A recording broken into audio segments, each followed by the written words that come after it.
Hi everyone, Teddy Baldessar here. So I'm here in San Francisco, and Omega's opening a new boutique. They have an event going on, but I was able to set aside some time with their global CEO, Raynald Aeschlimann. I want to talk with him about the future of the brand, the last 24 months, and just the lessons learned. So let's head inside, chat with him.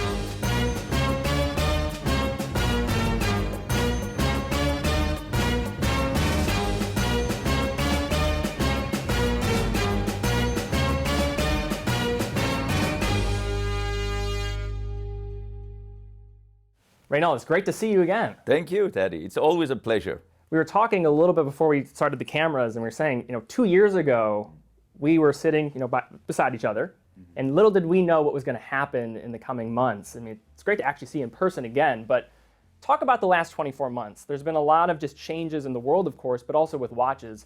What have been like the ultimate just learning experiences through the past 24 months that you've noticed? I think what is very important is to talk about experiences. I would even go further to talk about, for us, for Omega and the Swatch Group, it's also the same confirmation about, our visions, our values. When you go through these kind of times, which were definitely different, difficult times, we could very much see that all what we've been doing, based on our vision of values of being close to all the customers, at the service of the athletes, and also in terms of the way we care about our people, have been great decisions that have been taken a long time ago. What I want to say is that, you cannot become agile. You cannot start to have, people working for you in some countries if you've not invested before. So of course, the last 24 months, there were sometimes decisions we had to take on a very short term, but we were lucky enough to have, this customer centricity. So 160 stores in the world, 30 affiliates, people working on some part of the world, people being at home in lockdown, but we still very much could keep the contact to all our customers. And luckily, also because we invested a lot in our company, in our manufacturer, continue to produce watches, because there was always, and especially with what we've developed with e-commerce, with proximity marketing in terms of our stores or some of our partners, there was always a lot of emotion and a lot of sales being done, thanks to all what we've been created since so many years. So the lessons, of course, there was one or two in terms of globalization, definitely. But one of the things that I remarked, which was the most important, and that goes back to the vision of what we like at Omega, is about human beings. And I can only say that what we invested for so many years in getting and trusting our people all around the world for being the best ambassadors for our brand, that was a very good investment, yes. That's great. Looking at, I think, one of the challenges, you talked about production, but kind of just being on the ground, how the way of selling the product has now had to change, or how you think about it. You have, of course, you have your boutique model, which is why we're here today, celebrating the new San Francisco boutique. But we also have, your more multi-brand environment with your authorized dealers. But then you also have e-commerce, and I'm speaking a little bit for myself, having an e-commerce company based around watches, and it's been interesting for us to kind of navigate that. How do you develop those different channels? How do you think about, what gets priority? How do you think about the different consumers that are adapting to maybe how they want to buy a watch in kind of this modern world? What is very important is not to do it on a very opportunistic way. And I've seen that a lot in this business and also in other luxury business. It's just to open quick an e-commerce. I think that what we've always been doing, and really for me very, very important for our brand as Omega, with the whole evolution with that, is that the customer centricity is fundamental. And the experience about how we want all our products to be sold, and especially from the customers to be bought. So for me, there's not one that is in competition to the other one. To the contrary, they're complementary. In terms of opening new stores like here in San Francisco and looking at the sales and the success we have within the last 10 days that we open, is just about getting even closer to our consumers, to all the people that are, for some of them, discovering at that moment because of our stores, or in a corner with a multi-brand, or on the e-commerce, getting more into this feeling that, yes, this is the brand, this is a product, this is a design, this is a technology that they appreciate. These are, for me, the most important decision that we've been taken in terms of how we can pass these values to the customers. And we've been very successful with the e-commerce because the most important target about e-commerce was not first to create any competition to any other channel, but was to create a platform that would exactly be in line with our values, with our experience. And that's why it's so successful, honestly. Yeah, I've noticed too, like that idea of channel conflict, just from my perspective, it's a different type of individual that will go through the e-commerce route versus somebody that's going to go into the store. There's, of course, crossover effects, but just something I've noticed. Wanted to hear your thoughts on it. Another thing I'd like to discuss too is talking about this idea that's kind of pervasive in the industry right now, which I think is unfortunate, but it's really around supply and wait lists and things of that sort. And I'm all about exclusivity when you're talking about a luxury good. You have to preserve that. You have to have price integrity. You have to develop a product that really means something. But then there's also the challenge of if you go too far in that direction, of your product becomes unobtainable, you push your consumers away. And it almost cannibalizes the idea of a luxury experience in the process. How do you find the balance between producing the right amount of watches and meeting your customer base while still maintaining exclusivity in a luxury segment? When we see today how much success we have with a lot of models at Omega, and especially we have in more than 160 of our own stores, these customers that we've been talking to that have very, very much, looking forward to acquire one of these watches. That's not only about the Silver Snoopy, but many of these ones, including the James Bond watch that we launched already 2 years ago and still on back orders. I think it's clear that for us, it's very much to explain that the demand is so high that we have planned the production, because it's also an exercise that is very important when you go into the master chronometer certification, when you plan the production of watches, as we do on a very, very vertical base. You have to go for 12 months and 18 months planning, so that when the success comes, as we see it today on the world, then we have to explain that to our customers. But as long as it's with some very much of kind of a explanation, and the fact that you don't do that on purpose, and that you care about the customers, and also sometimes about the expectation of getting the watch as soon as possible, then it's already a very big step that you've done. So I very much believe about talking, explaining, and not making it totally fake, which some of the other brands are creating at some point of time, making it into what we don't believe it's very important, that the customers will lose the interest, and that the brand will lose its credibility. We want to keep our integrity and our credibility, even though that I have to say that we are getting into big back orders these days because of the success. Yeah, no, it's a great answer, and it's, I think, good. Transparency, I feel like, is the key to all of this, and I know I appreciate you even having this discussion, because most brand presidents wouldn't. Another just kind of follow-up to that, because you bring up the Silver Snoopy and this idea of like limited edition. Now you have a prolific just kind of a record in terms of that. How do you decide limited edition, standard production? Like, what's kind of the thought process of that?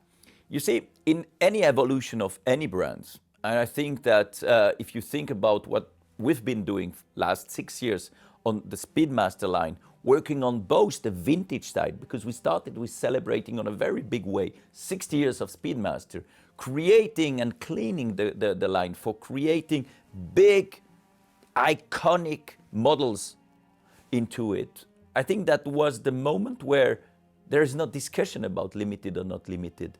5 years ago was another discussion.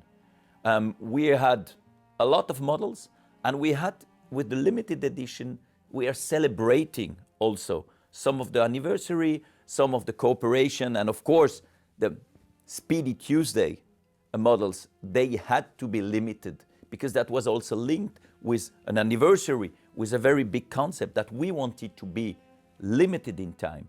In limiting the products but with numbers, we were also thinking about limiting it into time, which today, with the pieces we have, we want to avoid to limit them in time. They will stay in the collection. That's why it's not even any kind of a technique or any kind of a strategy we have. Products at Omega today, the new watches that we're creating, the special one, as much as the very big, basic ones, if you want, will stay in the lines. And that's why we don't limit any products since now 3 years. I think we talked about this previously in our last discussion, but I want to bring it back again because it's interesting for me. So we have 4 million people that watch about every month. The people that watch the channel, the mass majority, are under 35. There are, of course, people that are outside of that, but that's where the really core of our audience is, which I think is unique and different. And when I look at that type of individual, they've stumbled into watches in a very unique and different way. They also look at watches in a very different way. They perhaps didn't grow up, and in fact, they didn't grow up with knowing that a watch was a needed tool to have on the wrist. They appreciate a watch as something different. One of the challenges, and I like to address this as we, because I've attached myself to this industry, I want to see it succeed, but something that I think we all need to look at is just the idea of how do we educate, make aware a consumer base that does maybe not look at a watch the same way as it maybe was in the past, but then also set them up to aspire to own one. Because buying a $5,000 to $10,000 watch doesn't just usually happen, right? You have to make it a priority for your life. So how do we reach these type of individuals, but also how do we get them to aspire to actually own an Omega watch? One of the strategies we've been developing since long, based on our values, like, explaining. Almost 80% of our master chronometer certificate watches have a transparent back. If you visit our new manufacturer, the transparency is very important. And I think that Omega is being well known in the watch industry as one of the leader, but also a leader for the value you get for the money. So it's all about inspiration, as you said. And I think that we are very lucky for having always been on the forefront of explanation, of showing all the consumers and very close to them about our passion for what we do. And I think that's exactly what is also very much bringing all this younger generation into our products by explaining them the 360 degree about our watches, our incredible pounding spirit from the past, but also in terms of technology, in terms of also communication and advertising strategy, by being consequent and coherent. And I think that this inspiration at that moment is very, very much linked with our legacy, but also about what we represent.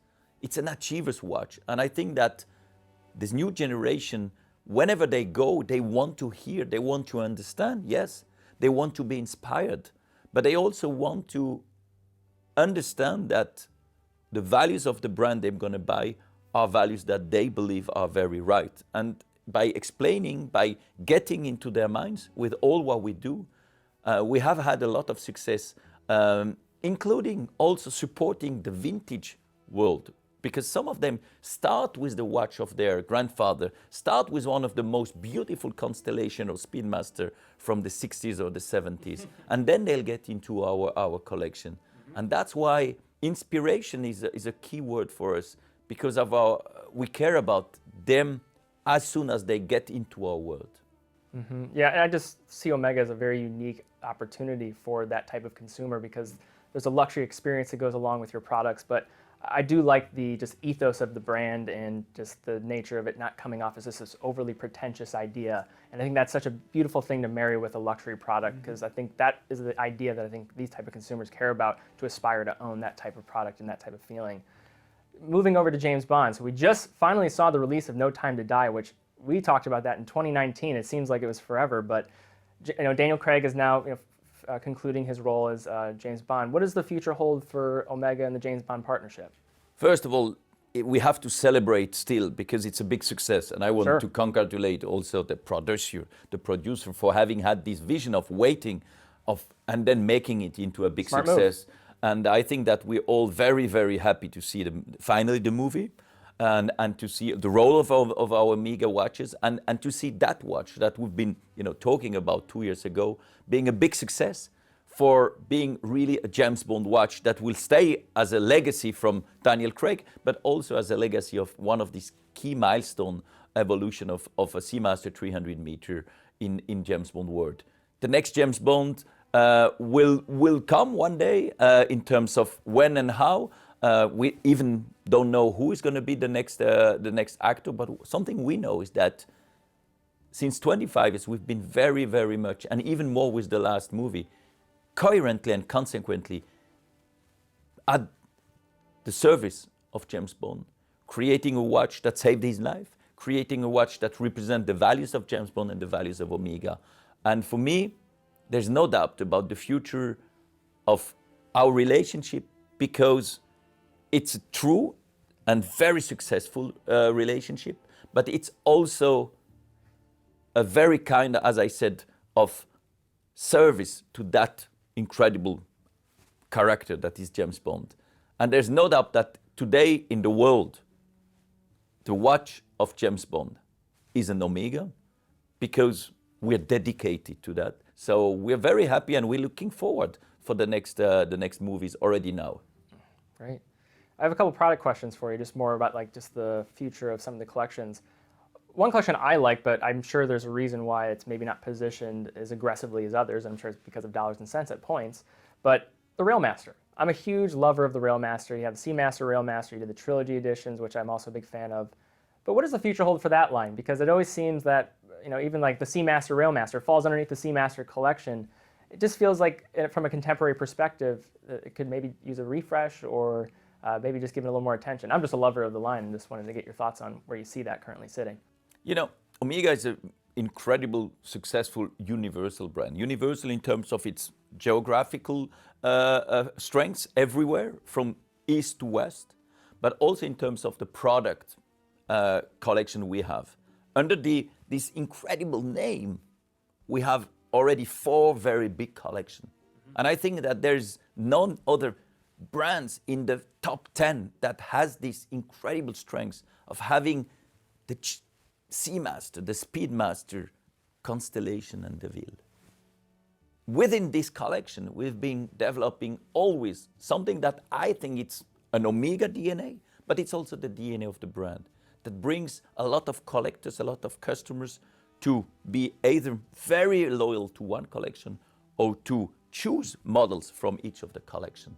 This being said, and being in the luxury world, we also have to be cautious about how to create successes outside of these big collections that are very important in terms of communication and also in terms of coherency. Railmaster is an incredible piece, and as you said, has a legacy of being one of the 3 models of this incredible 1957 year. And I like it too, as much as I like the Seamaster 300, as much as many of the products we have. But the 4 most important lines have been since many years there, and we need to take care about them. Mm-hmm. That's why, honestly, there is so many other incredible jewels that we have in our collection, so that we will take care of them, but will not create another 10 families of watches. Mm-hmm. And we have to take choice. We have to be very clear on where we go. And we've seen that. Plopprof is another one that a lot of collectors are helping. It's part of our collection. X33, it's also one of them. So you see, there's always a lot of incredible watches that we have, collection that comes from the past. But we need to focus also on, in this world, and also to respect the collectors and the customers, that with our 4 lines, we have already a very big and incredible pillar system of success, where too many other brands or the collection might be that we will lose the focus on what we want. So I have to ask this. I don't know how much you can necessarily disclose, because I know you have embargoes and things of that sort, but last time we talked about the 321 being released, and like a few weeks later, Ed White comes out. So it was great to see that. Is there anything we have to look forward to? Anything you can kind of tease out at all, or? No, I think that what we've seen in many of the last years, where I had the chance to be the CEO even more, because it was even more to something that maybe I could very much move, is that we kept our legacy of surprising people, but with clear context. 321 was one of them, more than 3 years of development. Silver Snoopy, some of the incredible development we've done in the technology of the new ceramic, etc. I think that, of course, We're celebrating next year an anniversary of the Speedmaster. We're looking forward at developing some of our new products. And Omega is a sign of pioneering spirit. So it's, of course, a lot of things that are happening, and you can always be looking forward to some of the news that will come in 2022, because this is part of our DNA. This is also something that makes us so different from so many of our competitors in terms of being the creator and investing in research and development, because we believe that's also one of the reasons why our success comes from, but also why the success of Swiss watches is so important. We are one of these brands that is fighting to go further. There is no limit for Omega, as much as our name comes from that. We are the pinnacle of the Greek alphabet, but that doesn't mean the end. So very much looking for 2022, even myself, because Omega has this in its DNA. And I'm very, very happy about this, because that brings a lot of dynamism to the whole industry.